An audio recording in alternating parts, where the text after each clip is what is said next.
Eh bien bonjour à tous messieurs dames, bienvenue sur cette nouvelle vidéo, j'espère que vous allez bien, c'est Fukio. Aujourd'hui nous sommes le 25 mai 2023, il est exactement 22h03, on est tout juste un peu avant la fermeture de Wall Street qui est à 22h30, on a un CAC 40 du coup qui a clôturé lui à moins 0,33%, 7229.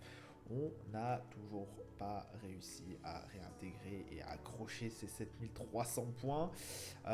C'est quand même incroyable. Hein. C'est quand même incroyable. Pour vous dire même, hein, pendant un moment, j'ai cru qu'on allait même descendre en dessous. On est même descendu, je crois, en dessous des 7200 pendant un moment. Je crois de tête. L'Eurostox qui est à moins 0,14, le DAX moins 0,31 et pourtant, Dieu sait que l'économie allemande ne va pas très bien. Bref, on fera un débrief de ça juste après. Le foot 100, moins 0,74. Le Dow Jones qui est dans le vert, plus 0,06. On espère qu'il va clôturer dans le vert. Mais ça me paraît un peu compliqué. Enfin, quoique, c'est possible. Moins plus 0,06. Vraiment toute légère hausse, pardon.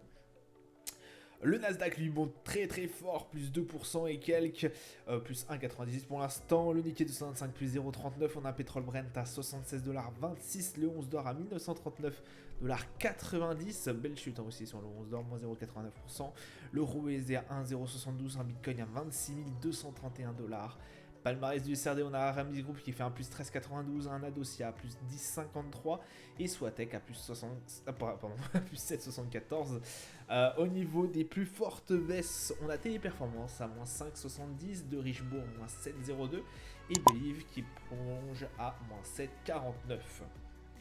Alors, qu'est-ce qui a animé nos marchés aujourd'hui ?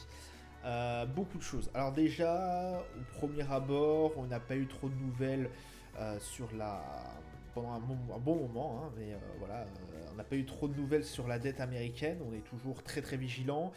Ça occupe énormément les esprits de nos investisseurs. Quoique, voilà, c'est tombé là il y a quelques heures, vraiment tout juste. Et je pense que c'est pour ça qu'aussi les marchés remontent bien. En tout cas au niveau américain. On a eu peut-être une avancée, voilà, selon la Maison Blanche, on avancerait vers un accord. Voilà. Tout n'est pas clair pour l'instant, mais il y a du positif. Voilà. Donc c'est pas encore sorti, mais apparemment c'est ce qui serait dit. Voilà. Dans les couloirs, c'est ce qu'on prétend. Il ne faut pas oublier qu'ils ont toujours réussi à avoir un accord, sauf, pardon, je vous ai trompé hier, sauf en 1970 et quelques. Mais voilà, ça s'était très très vite renoué. Voilà, il y a eu juste un petit moment où certaines dettes n'ont pas été payées. Mais voilà, ça, grossièrement, ils ont très très vite retrouvé un accord derrière. Donc ça s'est très très vite remis en route. Mais là, c'est pas du tout le même contexte que dans les années 70. C'est beaucoup plus compliqué, beaucoup plus complexe. On est toujours dans une crise, que ce soit au niveau de la confiance, au niveau de l'inflation. Voilà, c'est très très compliqué. Donc, bah, vaut mieux pas qu'il y ait un défaut de paiement. Mais la date se rapproche de plus en plus et pour l'instant, bon bah voilà, on a peut-être éventuellement quelque chose, mais on ne sait pas encore si c'est tenable. Apparemment, hein, c'est ce qui est dit. Pour l'instant, on n'a rien de signé. Donc écoutez, voilà. Alors, on a eu un CAC 40 qui a aussi descendu encore une fois. Donc je pense que ça sera une semaine bien rouge, en tout cas sur le CAC 40. Mine de rien, on a eu heureusement Nvidia qui nous a un peu sorti de la mouise. J'ai envie de vous dire. Et oui, Nvidia qui a sorti, voilà, qui nous a sorti le grand jeu, j'ai envie de vous dire. Effectivement, avec toute cette hype autour de l'IA, en fait, Nvidia, forcément, c'est eux qui fournissent les cartes, tout ce qui est électronique et tout, les puces électroniques, les cartes graphiques, etc., etc.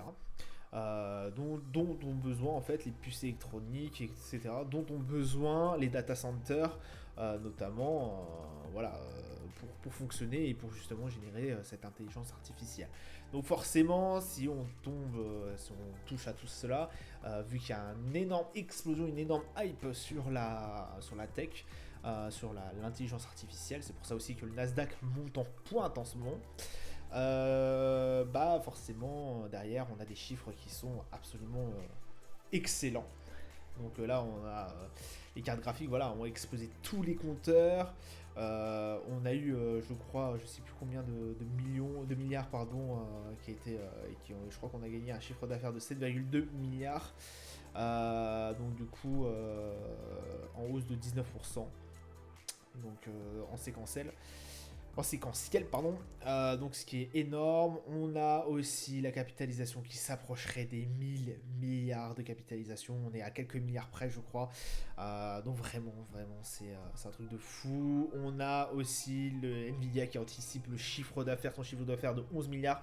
On a 7,2, ils anticipent 11 milliards de dollars au deuxième trimestre. C'est plus de 50% de plus que ce qui était entendu par le consensus. Enfin, c'est absolument énorme ce qu'ils nous sortent comme chiffre. Et ça a été forcément très très bien apprécié par nos investisseurs. Et ce qui a permis aussi au CAC de se relever un peu. Puisque bah, pour l'instant, je vous rappelle que Lux a eu une très mauvaise note par la Deutsche Bank. Voilà, qui disent que forcément le luxe a monté trop vite et que les marchés européens aussi. Donc voilà, c'est pour ça qu'aussi on baisse pas mal. On a aussi toujours cette attente au niveau de la dette américaine. Voilà, on est vraiment dans un contexte qui est pas très bon. Mais écoutez, en tout cas, très très bien pour Nvidia. La tech, on voit que le Nasdaq remonte toujours aussi bien, boosté forcément par tout ce qui est course à l'IA. Donc voilà, il y a eu du bon, enfin, on a un peu de bon, mais on a aussi beaucoup de mauvais. Je vous avais dit que je reviendrai sur le DAX. Le DAX qui est déjà pratiquement sur les plus hauts sommets, hein, pas chipoter, vient de... Alors l'économie allemande vient de tomber en récession. Voilà. Donc c'est-à-dire, oui, le DAX est au top de sa forme, mais il ne faut pas oublier que là, on vient de rentrer en récession. Puisqu'effectivement le PIB est en contraction sur le deuxième trimestre d'affilée. Effectivement, le quatrième trimestre de l'année 2022 n'a pas été bon, était en recul. Et là aussi, alors beaucoup d'analystes ne pensaient absolument pas que ça allait arriver. En fait, l'inflation a fait que la hausse des prix, etc., a fait que forcément l'Allemagne se tamponne au niveau de la récession. Donc ça c'est quand même un cri d'alerte, faut pas l'oublier. Donc voilà, hein, on a un DAX forcément qui price. Alors après, ça va par rapport à la nouvelle qui est tombée quand même. Hein. Parce que moins 0,31, ça va encore. Hein. Au niveau du DAX, par contre, je pense que dans les prochaines semaines, il est potentiellement possible que ça baisse. Voilà. Calendrier d'annonce économique d'ailleurs, JFK, voilà, hein, liste des consciences des consommateurs aussi en berne, en recul, alors par rapport à ce qui était attendu, mais aussi un peu de mieux par rapport à la valeur précédente, hein, on va pas non plus dénigrer. La croissance du PIB, voilà c'est fait. On pensait à moins 0,1 quand même, hein, c'est pour vous dire. Là on a eu du moins 0,5. En croissance du PIB final, pardon, oui. Donc forcément, on est déjà parti, en annuel, on est déjà en récession. On espérait un 0 sur le taux de croissance trimestriel sur ce trimestre-là. On a eu un moins 0,3%. C'est pour ça qu'on est rentré en récession. Et la valeur précédente, du coup, moins 0,5. Donc, effectivement, la récession intervient lorsque 2 trimestres consécutifs sont en baisse. Et là, c'est le cas. Hein, moins 0,3 plus moins 0,5, forcément. C'est la récession. Donc, on espérait quand même une prévision de 0%, donc c'est-à-dire aucune hausse sur ce trimestre. Au niveau du PIB, écoutez, le PIB en contraction. Donc l'Allemagne qui tombe sous le coup de la récession. Et est-ce que ce serait juste que l'Allemagne? J'en doute fort. Mais bon, voilà, on va pas s'avancer encore. Demain, on aura beaucoup de choses. On aura la vente au détail déjà au niveau du GBP qui sera regardé d'assez près. Et au niveau des US, là, ça va tomber fort. On aura les commandes de biens durables, l'indice Core PCE, l'indice des prix, l'indice PCE, oui, pardon. C'est pas le Core PCE. On sera attendu à 14h30. Pareil, dans la foulée, on a les dépenses personnelles et les revenus personnels. de nos chers concitoyens américains. Donc des indices qui seront forcément très très regardés par la Fed aussi. Donc vraiment soyez très vigilants à cela. Aussi commande de biens durables, pardon. Parce que là ça peut changer la donne. Je vous le répète encore une fois, ça peut varier un peu. Mais je pense que la grosse donnée va être est-ce qu'on va trouver enfin un accord sur la dette américaine. Je pense que ça sera le plus gros focus, quoique ça pourrait, ça pourrait quand même un peu bouger au niveau de certaines choses, ces indicateurs économiques. Mais vraiment, je pense que les investisseurs sont focus sur cette dette américaine. Voilà. Au niveau des marchés, on a un CAC 40 du coup, pour l'instant, bon, sur une journée entière qui finit. Bon, j'ai envie de vous dire, en doji, j'avais pourtant magnifiquement bien positionné cette barre à 7002. Je ne comprends pas toujours pourquoi elle disparaît. Donc 7200, écoutez, on a été taper les 7200, hein, on va pas se mentir. Alors, on a été même un poil chouïa à aller les tester un peu plus en bas. Voire les 7199. Mais bon, voilà, on est revenu 7251, écoutez. Un RSI qui est à 39, donc quand même. Et puis un MACD qui est en changement de tendance. On est en train de passer en baisse. Forcément, hein, de grosses séances baissières comme ça fait mal. Le DAX, écoutez, idem, hein, on commence à redescendre petit à petit. Alors après, c'est pas aussi... Bon, si quand même, si quand même, ça c'est sécos hein, au niveau de la descente. On est à 47 au niveau du RSI, un MACD voilà, qui commence à avoir sa tendance haussière s'amenuire. On est à 15 828, on a bien breaké cette barre, ce pseudo support, j'ai envie de vous dire, parce qu'il n'a pas fait du tout office de support. Je pense que le prochain gros support ce sera 15 610 parce que là on l'a breaké d'une façon assez vite, les 16 000. Pour l'instant, voilà, ça descend. Alors là, vraiment, comme je vous l'ai dit, hein, ça reste très gentil par rapport à la nouvelle qu'on a eue effectivement sur le PIB, sur la contraction de l'économie allemande. Donc voilà, là ça descend, un RSI à 47, donc quand même on est en dessous de la neutralité. Je vous rappelle, hein, au début de la semaine dernière, on était à 70 et quelques niveaux du RSI, donc ça descend vite quand même. Et un MACD, bon comme je vous dis, qui s'amenuise petit à petit cette tendance haussière. Le Brent 67,27$, on était bien parti pourtant pour aller chercher le 80. Non, en fait, on va se calmer, on redescend, on va rechercher un peu les 75, les environs des 75, bon là 76,26, avec un RSI à 46, on est toujours sur une MACD, sur une descente, quand même qui s'amenue petit à petit par le temps, mais descente toujours. Donc écoutez, le Brent toujours en dessous des 80$. Le 11 d'or qui a plié la barre des 1955, ce qui est un peu étonnant, enfin oui et non, avec le contexte actuel au niveau de la risque de la dette américaine.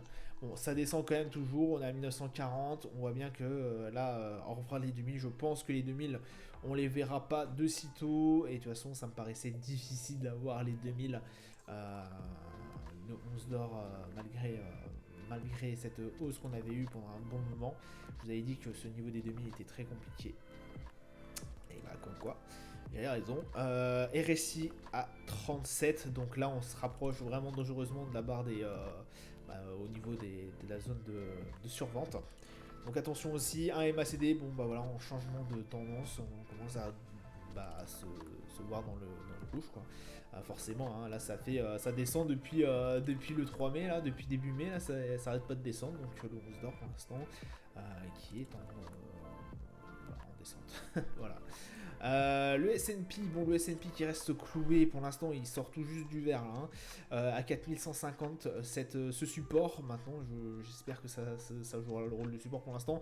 En tout cas, ça n'a pas l'air de passer plus en bas que ça. On a des mèches quand même qui descendent aux alentours des 4105, des 4100, mais grossièrement, on reste accroché aux 4150. Donc écoutez, un RSI de toute façon qui fait sentir, hein, neutralité, on est aux environs des 52.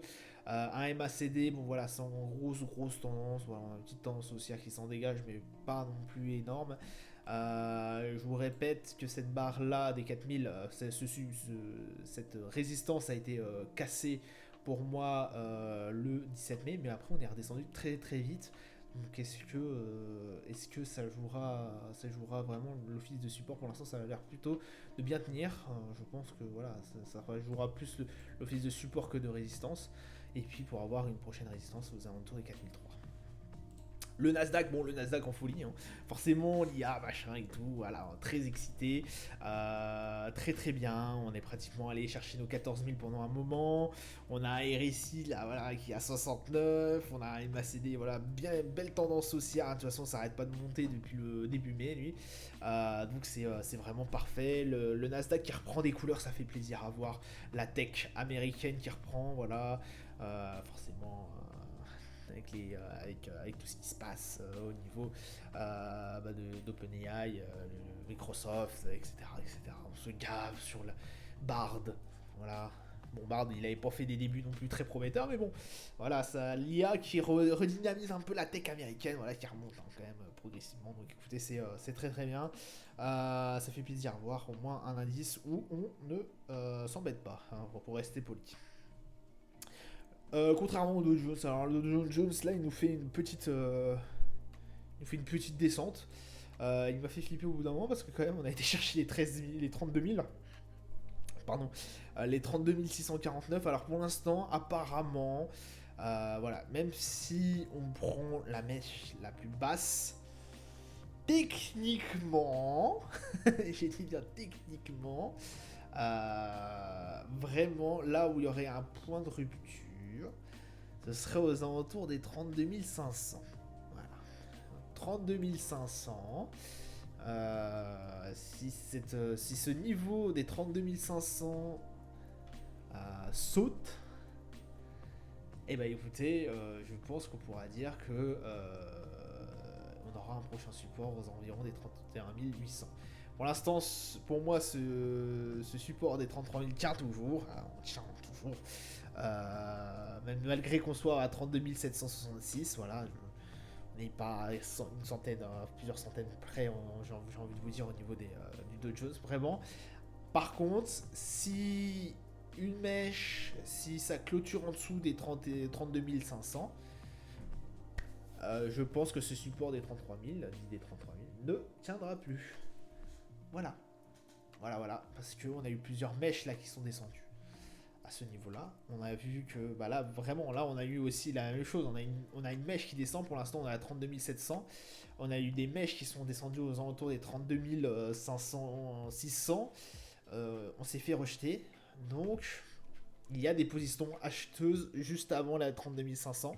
Par contre, si on va les rechercher encore une fois, je pense que ça va faire mal. Par contre, au bout d'un moment, voilà, si ça clôture en dessous, pour moi, le niveau des 33 000 est complètement brisé. Voilà, donc un RSI de toute façon qui nous fait bien sentir qu'il est en baisse. Hein. 38 au niveau du RSI, et puis une tendance baissière voilà, qui s'affiche. De toute façon, là c'est un mouvement baissier hein, qu'on voit avec un petit sentiment de dos, hein, j'ai envie de vous dire. Voilà, une petite loi de dos là qui apparaît. Bon, écoutez, restez très prudent sur le Dow Jones en tout cas. Et puis voilà, restez prudent sur les marchés. Ça sera le conseil de la fin. Ça sera tout pour moi pour aujourd'hui. Je vous souhaite une excellente journée, une bonne soirée à vous. Je vous dis à plus tard. Ciao ciao.